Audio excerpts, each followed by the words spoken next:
Hello बच्चों, let's read the question. The question says residual volume in the lungs of an human is. तो यहाँ पे हमसे question पूछा गया कि रेजिडुअल वॉल्यूम कितनी होती है ह्यूमंस के लंग में, हमें ये बताना है।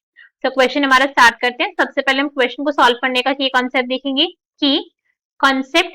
तो क्वेश्चन को सॉल्व करने का की कॉन्सेप्ट क्या है हमारा कि हमें रेजिडुअल वॉल्यूम के बारे में नॉलेज होनी चाहिए, राइट। रेजिडुअल वॉल्यूम, अगर हमें पता है कि रेजिडुअल वॉल्यूम क्या होती है तो हम हमारे क्वेश्चन को इजिली सॉल्व कर सकते हैं। वॉल्यूम का मतलब तो भाई हम समझते हैं, वॉल्यूम का क्या मतलब होता है। वॉल्यूम का सिंपल सा मतलब होता है कैपेसिटी, है ना, कि क्या चीज, मतलब कोई भी हमारा सब्सटेंस जो है वो कितनी चीज होल्ड कर सकता है, दैट इज वॉल्यूम। सिंपल सा पॉइंट होता है। तो यहाँ पे रेजिडुअल का क्या मतलब होता है, रेजिडुअल का मतलब है बची हुई, है ना। रेजिडुअल, रेजिड्यू का क्या मतलब होता है, left out.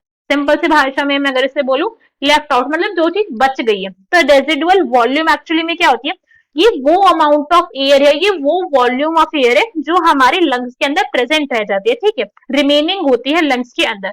So residual volume is basically the volume of air, the volume of air। ये क्या है, वॉल्यूम ऑफ एयर है जो क्या है, रिमेनिंग इन लंग, जो हमारे लंग के अंदर प्रेजेंट ही है, रिमेनिंग इन लंग्स। मगर कब बची रहती है, ये भी तो पॉइंट ध्यान रखना होता है। Lungs after maximum forceful expiration, कि आपने पूरा ट्राई कर लिया कि भाई जितनी ज्यादा आप एक्सपायरेशन कर सकते, जितनी फोर्सफुल एक्सपायरेशन कर सकते तो आप करो, ठीक है। मैक्सिमम फोर्सफुल एक्सपायरेशन की जितनी मैं सांस निकाल सकती थी, बहुत सारी निकालने के ट्राई कर ली, मगर फिर भी थोड़ी सी ऑक्सीजन जो है, थोड़ी सी एयर जो है हमारे लंग्स के अंदर बह जाती है, और उसी वॉल्यूम को बोला जाता है रेसिडुअल वॉल्यूम, ठीक है। तो इसका मतलब क्या हो गया कि हमारे लंग किसी भी कंडीशन के अंदर बिल्कुल खाली नहीं हो सकते। अगर आप डेड हो गए वो कैसा लगे बिल्कुल, मगर थोड़ी सी जो एयर होती है, वॉल्यूम ऑफ एयर हमारे लंग्स के अंदर प्रेजेंट होती है। और ये कहाँ प्रेजेंट होती है, ये प्रेजेंट होती है हमें एल्वियोलाई के अंदर, ठीक है। एल्वियोलाई प्रेजेंट पता है हमें क्या होते हैं, लंग्स के अंदर हमें छोटे छोटे बलून लाइक सैक्स प्रेजेंट होते हैं, जिसके थ्रू क्या होता है, एक्सचेंज होता है गैसेस का।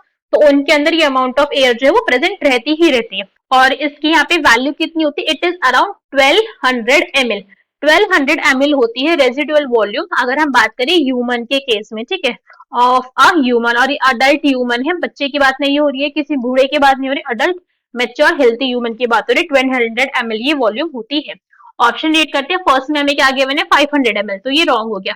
500 ml जो वॉल्यूम हमारे ह्यूमंस की लंग की होती है, that is actually tidal volume. क्या होती है वो, टाइडल वॉल्यूम होती है।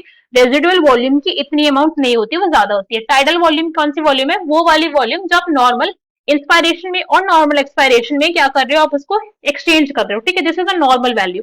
नेक्स्ट इज 3 to 4.5 लीटर, ये भी रॉन्ग हो गया। 3 to 4.5 लीटर वैल्यू की अगर मैं बात करूं तो ये एक्चुअली में क्या होती है, वाइटल कैपेसिटी होती है। दिस इज वाइटल कैपेसिटी, आपकी लंग की वो कैपेसिटी है जो क्या आ रही है, जो एक्सचेंज करवाने में गैस का एक्चुअली में यूज हो रही है। बिकॉज रेजिडुअल वॉल्यूम तो भाई प्रेजेंट रहेगी, वो तो कहीं नहीं जा रही। वाइटल कैपेसिटी वो वाली वॉल्यूम है जो एक्चुअली में यहाँ पे एक्सचेंज हो रहा है जिसका, ठीक है, मैक्सिमम एक्सपायरेशन, मैक्सिमम इंस्पायरेशन के बाद वाला। सी इज 800, ये कहीं पर भी नहीं हो, तो 800 वैल्यू किसी भी चीज की नहीं है। लास्ट इज 1200 ml, so ये हो गया हमारे क्वेश्चन का correct answer. So D is correct. I hope you understood the explanation well. Best of luck, thank you.